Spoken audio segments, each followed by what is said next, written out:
Dear students, we will see the discrete time Fourier transform.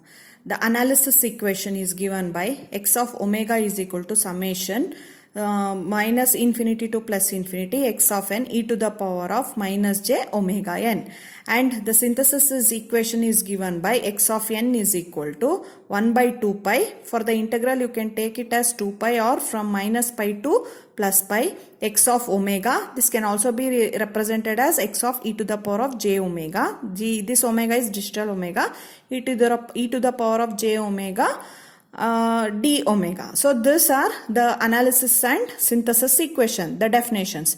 See this in the analysis equation what we are doing, the time domain signal is converted into the frequency domain coefficients, and the synthesis equation is used to convert back your Fourier transform coefficients into the time domain signal. Okay, so now using these definitions we will learn the different properties of discrete time Fourier transform. See here, always remember the transforms are for aperiodic signals, that is non-periodic signals. So we will go for the definition of the first property, that is the linear property. In the linear property we have, if x of n is having a DFT pair, that is discrete time Fourier transform pair, x of omega, so this you can spell it as x of omega only. So this is nothing but x of omega. This you can call it as y of omega. Okay, so x of n as x of omega, y of n as DFT pair y of omega. Then your linearity is defined as x of n is equal to a x of n plus b y of n. See, this is nothing but additive and scaling property. Okay, then the linear property says that z of omega is equal to a x of omega plus b y of omega. See, this x of omega is a Fourier transform for x of n. Y of omega is Fourier transform for y of n. Okay, so when we add such inputs, then the linearity says that the transform is also the summation of their individual transforms. See, by using your analysis equation, we'll write the definition for x of omega and y of omega. So x of omega is summation minus infinity to plus infinity x of n e to the power of minus j omega n. Y of omega is equal to summation minus infinity to plus infinity y of n e to the power of minus j omega n. And for z also we will write.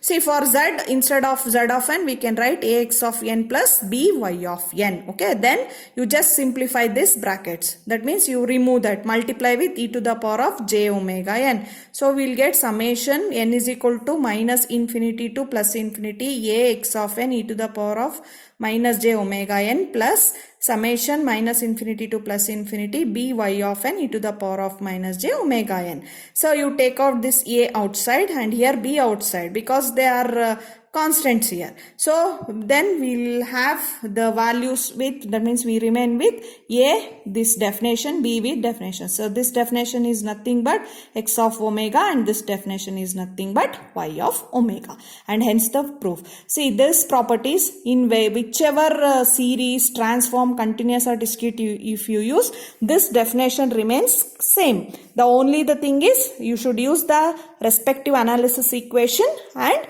you should give the proof. Okay, and for the continuous time Fourier transform also use the definition of the analysis equation for continuous time Fourier transform and you can do the similar proof. So now we'll go for the next property, that is the time shift property. See, x of n is your DFT pair which is having x of omega.